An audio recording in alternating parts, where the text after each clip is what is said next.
প্রতিকুর রহমান যেদিন টিএমসিতে জয়েন করলো সেদিন বহু পুরনো একটা বাংলা মুভির সিন মনে পড়ে গেল।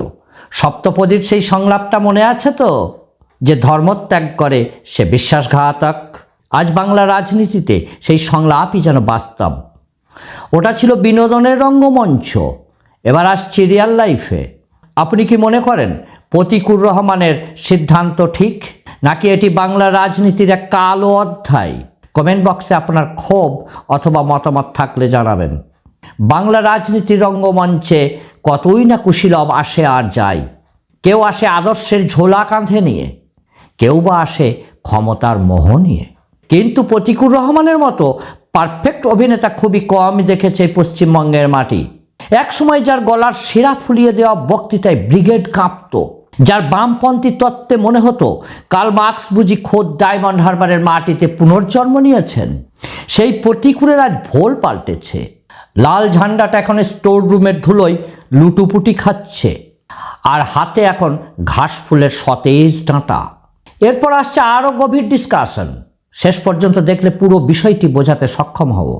আজ আমরা পোস্টমর্টেম করব এক আদর্শবাদী নেতার সুবিধাবাদী হয়ে ওঠার এক মহাকাব্যিক কমেডি। এটি কেবল একজন ব্যক্তির দলবদল নয়, এটি একটি গোটা প্রজন্মের বিশ্বাসের অপমৃত্যু। একজন এসএফআই এর প্রাক্তন রাজ্য সভাপতি, যিনি সিপিআইএমের আগামী দিনের কাণ্ডারি হতে পারতেন, কেন তিনি হঠাৎই তাঁর সারা জীবনের আদর্শের সঙ্গে বিচ্ছেদ ঘটালেন? এর পিছনে কি শুধুই রাজনীতি, নাকি আরও কোনো গভীর রহস্য লুকিয়ে আছে? 2026 সালের ফেব্রুয়ারি মাস। বাংলা রাজনীতিতে তখন বসন্তের হাওয়া, কিন্তু আলিমুদ্দিন স্ট্রিটের লাল দুর্গে তখন রক্তক্ষরণ শুরু হয়ে গেছে। 16ই ফেব্রুয়ারি রাতে যখন সাধারণ বাম কর্মীরা পরের দিনের মিছিলে স্লোগান দেওয়ার জন্য গলা তৈরি করছিলেন, ঠিক তখনই স্মার্টফোনের স্ক্রিনে ভেসে উঠল এক বিস্ফোরক ইস্তফাপত্র। প্রতিকুর রহমান, যিনি এসএফআই এর প্রাক্তন রাজ্য সভাপতি, সিপিআইএম এর রাজ্য কমিটির সর্বকনিষ্ঠ সদস্য, তিনি আর লাল রঙে নেই। সোশ্যাল মিডিয়ায় তার সেই লম্বা চওড়া ভাষণ পড়ে অনেকেরই মনে হয়েছিল, আরে নেতার কি তবে হঠাৎ দিব্যজ্ঞান লাভ হলো? কিন্তু আসল নাটক মঞ্চস্থ হতে বাকি ছিল 22শে ফেব্রুয়ারি পর্যন্ত। কলকাতার এক ঝাঁ চকচকে মঞ্চে দাঁড়িয়ে ডায়মন্ড হারবারের সাংসদ এবং তৃণমূলের সেকেন্ড ইন কমান্ড অভিষেক ব্যানার্জির হাত থেকে ঘাস ফুল পতাকা তুলে নিলেন প্রতিকুর রহমান, আর সাথে সাথে নিজেকেও এক প্রতীক হিসাবে এঁকে দিলেন পশ্চিমবঙ্গের মাটিতে। সেই পরিচিত দাঁত বের করা হাসি, সেই আত্মবিশ্বাসী ভঙ্গি, তবে একটু মেয়ানো, একটু লাজুক লাজুক ভাব। হাজার হোক নতুন তো, শুধু ঝান্ডার রংটা পাল্টে গিয়েছিল। এই এক সপ্তাহের ঘটনা প্রবাহ বামেদের জন্য ছিল এক বিশাল ট্রমা। যে ছেলেটিকে পার্টি নিজের সন্তানের মতো বড় করেছিল, যে ছেলেটির পড়াশোনার খরচ থেকে রাজনৈতিক ক্যারিয়ার সবকিছুর পিছনে ছিল হাজার হাজার সাধারণ কর্মীর রক্ত ঘাম, সে কিনা মাঝরাতে ঘর ছাড়লো। একই বলে বোধহয় যাকে পুষলাম দুধ কলা দিয়ে, সেই এখন সময় বুঝে কামড়াতে আসছে। প্রতিকুর রহমানের উত্থান কিন্তু গল্পের মতো। ছাত্র রাজনীতিতে তিনি ছিলেন বামেদের পোস্টার বয়। মিছিলে পুলিশের লাঠি পড়লে কর্মীরা যখন মাথা ফাটাতেন, প্রতিকুর তখন টিভির এসি রুমে বসে বিপ্লবের সংজ্ঞা বোঝাতেন।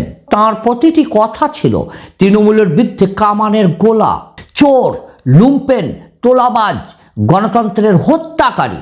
এই শব্দগুলো তার মুখ থেকে এমনভাবে বেরোতো যেন মনে হতো বুলেট ছুটে আসছে এক একটা, এবং এটাও মনে হতো তিনি ছাড়া বাংলাতে আর কেউ ধোয়া তুলসী পাতা নন। তিনি বলতেন, তৃণমূল আর বিজেপি হলো একই মুদ্রার দুই পিঠ। আজ আমরা প্রশ্ন করি, রহমান সাহেব, মুদ্রাটি কি আপনি উল্টে নিলেন, নাকি আপনি নিজেই মুদ্রার তৃতীয় পিঠ হয়ে গেলেন? আমার মনে হয় প্রতিকুর হয়তো বুঝতে পেরেছিল যে কাস্তে হাতুড়ি তারা দিয়ে আর যাই হোক এসইউভি গাড়ি বা সরকারি লালবাতি পাওয়া সম্ভব নয়। তাই বিপ্লবের ঝোলাটা গঙ্গার জলে ছুঁড়ে ফেলে দিয়ে তিনি পা বাড়ালেন ক্যামাক স্ট্রিটের দিকে। বাংলা রাজনীতিতে এর আগে অনেক ডিগবাজি আমরা দেখেছি, কিন্তু এমন সুশিক্ষিত ডিগবাজি সত্যিই বিরল। তিনি ইস্তফা দিলেন নেতৃত্বের বিরুদ্ধে ক্ষোভ জানিয়ে, যেন এতদিন তিনি জানতেনই না যে পার্টি কিভাবে চলে। হঠাৎ করেই তার নাকে তৃণমূলের উন্নয়নের গন্ধ পৌঁছাতে শুরু করলো। যে পুলিশকে তিনি কাল পর্যন্ত তৃণমূলের ক্যাডার বলে গালি দিতেন, আজ হয়তো সেই পুলিশের নিরাপত্তাই তার পরম কাঙ্ক্ষিত লক্ষ্য। পদত্যাগের পর প্রতিকুর বললেন মোহাম্মদ সেলিম নাকি ডিক্টেটরশিপ চালাচ্ছেন। বাহ, কি চমৎকার আবিষ্কার! এতদিন যখন রাজ্য কমিটির এসি ঘরে বসে দামি কফি খাচ্ছিলেন, যখন দলের টাকায় রাজ্যময় ঘুরে বেড়াচ্ছিলেন চরকির মতো, তখন কি সেলিম সাহেব খুব গণতান্ত্রিক ছিলেন, নাকি তখন ডিক্টেটরশিপের সুফলগুলো এনজয় করছিলেন? আসলে আঙ্গুর ফল যখন নিজের নাগালে না আসে তখন সেটা টকই মনে হয়। এই ধ্রুব সত্যটি প্রতিকুর রহমান আবার প্রমাণ করলেন। প্রতিকুরের যুক্তি হলো দলে নাকি নতুনদের জায়গা দেওয়া হচ্ছে না। তাহলে প্রশ্ন হলো, প্রতিকুর রহমান কি নিজে প্রবীণ নেতা হিসেবে রাজ্য কমিটিতে ঢুকেছিলেন, নাকি তাকে কম বয়সে সব থেকে বেশি গুরুত্ব দেওয়া হয়েছিল? প্রতিকুরের আরও এক মারাত্মক তত্ত্ব সামনে এসেছে। বিজেপিকে রুখতে নাকি তৃণমূলই একমাত্র ভরসা। বাহ, কি চমৎকার পট পরিবর্তন! যে তৃণমূলকে তিনি গত 10 বছর ধরে বিজেপির বি টিম বলে সভা সমিতিতে গালি দিয়েছেন, আজ তাদের নীল সাদা কাপড় পরে তিনি সাম্প্রদায়িকতা রুখবেন। বড় আজীব কথাবার্তা। একেই বলে বিপ্লবী সুবিধাবাদ। সাধারণ বাম কর্মী যারা সকালে তার কথা শুনে মিছিলে গিয়ে পুলিশের গুঁতো খেয়েছিল, বিকেলে তারা দেখলো নেতা নিজেই ঘাসফুলের বাগানের মালির কাজ করছেন। আসলে বিপ্লব দিয়ে তো আর সিন্ধুক ভরে না, তার জন্য শাসক দলের তকমা লাগে, স্ট্যাম্প লাগে একটা। প্রতিকুর রহমান সেই তকমাটাই হাসিল করলেন অত্যন্ত নিপুণভাবে। তৃণমূল কেন প্রতিকুরকে নীল সাদা উত্তরীয় পরিয়ে বরণ করলো? তৃণমূল কি এতই উদার, না এর পিছনে আছে এক গভীর রাজনৈতিক পাটিগণিত? তৃণমূল জানে শিক্ষিত মুসলিম যুবকদের সামনে একটা শোপিস বা ট্রফি দরকার।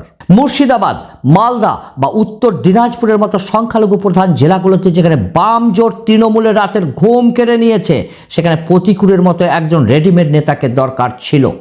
আর অভিষেক ব্যানার্জি খুব সুচতুরতার সাথে সেই দাবার চালটাই দিয়েছেন। প্রতিকুরও বুঝেছিলেন বামেদের হয়ে লড়লে বড় জোর একটা লাল ঝান্ডা আর 10টা ক্রাইম কেস জুটবে কপালে, কিন্তু তৃণমূলে গেলে হয়তো একটা বড় পদ বা অন্তত কয়েকটা নির্বাচনের মোক্ষ লাভ হবে। তিনি এখন ওই এলাকার সংখ্যালঘু ভোটারদের গিয়ে বলবেন, আমি তো আপনাদের উন্নয়নের জন্য লড়াই করতে তৃণমূলে এসেছি। সাধারণ মানুষ হয়তো সামনে কিছু বলবে না, কিন্তু আড়ালে হাসবে, কারণ তারা খুব ভালো করে জানে প্রতিকুর রহমান তার নিজের রাজনৈতিক যৌবন আর ক্যারিয়ার বাঁচাতে শুধু স্কুল বদল করেছেন, কিন্তু রাজনীতির বাজারে কেনা বেচা তো চলতেই থাকে।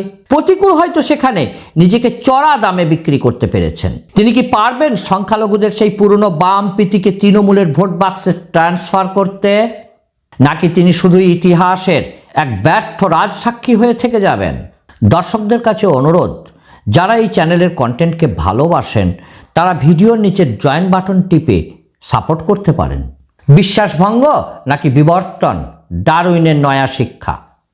সোশ্যাল মিডিয়ায় এখন প্রতিকুরের ছবি দিয়ে বড় বড় অক্ষরে লেখা হচ্ছে বিশ্বাসঘাতক। আমি অবশ্য এটা বলছি না, ওটা দর্শকদের হাতেই ছেড়ে দিলাম। কিন্তু প্রতিকুর রহমান কি সত্যিই তাই, নাকি তিনি কেবল একজন বিবর্তনবাদী? চার্লস ডারউইনের তত্ত্ব অনুযায়ী সার্ভাইভাল অব দ্য ফিটেস্ট, যে পরিবেশে খাপ খাওয়াতে পারে সেই টিকে থাকে।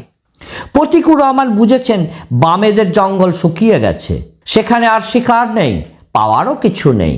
তাই তিনি সবুজ ঘাস ফুলের সজীব বাগানে আশ্রয় নিলেন, যেখানে সার, জল, খাদ্যের কোনো অভাব নেই। একে বিশ্বাসঘাতকতা বলাটা একটু ক্লিশে হয়ে যাবে, বরং একে বলা উচিত কর্পোরেট সুইচ। যেমন এক কোম্পানি থেকে অন্য কোম্পানিতে মানুষ বেশি প্যাকেজ আর ইন্টেন্সিভের জন্য যায়। প্রতিকুর রহমানও ঠিক তাই করেছেন। তিনি দেখলেন সিপিআইএম এর স্টক মার্কেটে ধস নেমেছে, তাই তিনি তৃণমূলের শেয়ার কিনে নিলেন। তবে একটা পুরনো কথা আছে, যিনি একবার নিজের মাকে ত্যাগ করতে পারেন তিনি দ্বিতীয়বার অন্য ঘর ছাড়তেও দুবার ভাববেন না। আর তৃণমূল নেতৃত্বও হয়তো এটা জানে, হয়তো জানে না, বিলক্ষণ জানে। তাই প্রতিকুর রহমানের হাতে ঘাস ফুলের সতেজ ডাঁটা দিলেও আলমারির চাবি দেবে কিনা তা নিয়ে সন্দেহ থেকেই যায়। রাজনীতির ময়দানে কেউ কাউকে বিশ্বাস করে না, শুধু ব্যবহার করে। প্রতিকুর রহমানও আজ এক বড়সড় টুল বা যন্ত্র ছাড়া আর কিছুই নন। প্রতিকুরের এই দল বদল সবচেয়ে বড় ধাক্কা কাদের জন্য? যারা প্রতিকুরের এক একটা ফেসবুক পোস্ট শেয়ার করে পাড়ার লোকেদের সাথে মারপিট করেছিল, মাথা ফাটিয়েছিল, সেই তরুণদের জন্য যারা নিজেদের পড়াশোনা ক্যারিয়ার ছেড়ে প্রতিকুর রহমানের মিছিলে স্লোগান দিয়েছিল এই ভেবে যে প্রতিকুরই হবে তাদের আগামী দিনের দিন বদলের নেতা, আজ তাদের কাছে কোনো উত্তর নেই। নেতা এখন শীততাপ নিয়ন্ত্রিত নীল সাদা গাড়িতে চড়ে জয় বাংলা বলছেন, আর তার প্রাক্তন সহকর্মীরা পুলিশের খাতায় ফেরারি হয়ে লাল ঝান্ডা আঁকড়ে বসে আছেন। প্রতিকুরের এই পদক্ষেপ প্রমাণ করে দিল যে আদর্শ হলো কেবল মুখের কথা, আর ক্ষমতার স্বাদ হলো জীবনের চরম সত্য। তিনি যখন তৃণমূলে যোগ দিলেন তখন কি একবার ওই মৃত কর্মীদের কথা মনে পড়ল, যাদের রক্তে বাংলার মাটি লাল হয়েছিল? হয়তো না, কারণ বড় নেতা হতে গেলে স্মৃতিশক্তি একটু কম হতে হয়। ইতিহাস সাক্ষী আছে, বিগত কুশীলবদের থেকে প্রতিকুর রহমান সবাই এক একটা বড় কারণ দেখেই দল বা পক্ষ ত্যাগ করেছেন। বিশ্বাসভঙ্গের সংজ্ঞাটা কোনোদিন বদলায়নি।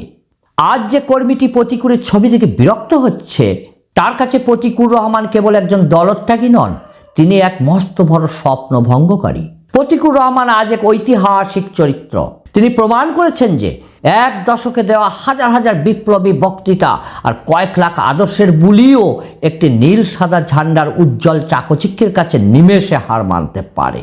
2026-এর বিধানসভা নির্বাচনে প্রতিকুর হয়তো তৃণমূলের প্রার্থী হয়ে জয়ী হবেন, হয়তো কোনো সরকারি দপ্তরে গুরুত্বপূর্ণ চেয়ারে বসবেন, কিন্তু ইতিহাসের পাতায় তার নামের পাশে বিপ্লবী শব্দটার কোনো দিন বসবে না। সেখানে চিরকাল জলজল করবে সুবিধাবাদী ডিগবাজির এক সফল কারিগর হিসাবে। পশ্চিমবঙ্গের মানুষ মনে রাখবে সেই যুবকটিকে যে একসময় অন্যায়ের বিরুদ্ধে গর্জে উঠত, আর আজ সেই অন্যায়ের বুকেই মাথা গুঁজে পরম শান্তি খুঁজছে। তবে একটা কথা মনে রাখবেন, ঘাস ফুল খুব পিচ্ছিল হয়, সেখানে আবার ডিগবাজি খেতে গিয়ে যেন গায়ে কাদা না লেগে যায়। আপনার এই মহান নিষ্ক্রমণ বাংলা রাজনীতির ইতিহাসে এক ট্র্যাজিক কমেডি হয়ে থেকে যাবে। আমাদের সমাজে অনেক কিছু কেনা বেচা হয়, কিন্তু আদর্শ যখন নিলামে ওঠে তখন তার দাম টাকাতে নয়, ঘৃণা দিয়ে মেটানো হয়। আগামী দিনগুলোই বলে দেবে প্রতিকুর রহমানের আইডেন্টিটি আপস্কেল হবে না ডাউনগ্রেডে যাবে। আপনারা কি মনে করেন, প্রতিকুর রহমানের এই পদক্ষেপ কি ঠিক, নাকি এটি বাংলা রাজনীতির এক কালো অধ্যায়? কমেন্টে আপনার ক্ষোভ বা মতামত জানান। ভিডিওটি ভালো লাগলে লাইক ও শেয়ার করুন, এবং শেয়ার করে পৌঁছে দিন বাংলার প্রতিটি প্রান্তে। সত্যের সাথে থাকুন, নির্ভীক থাকুন। ধন্যবাদ। ভালো থাকুন, সুস্থ থাকুন। আবার দেখা হবে নেক্সট ভিডিওতে।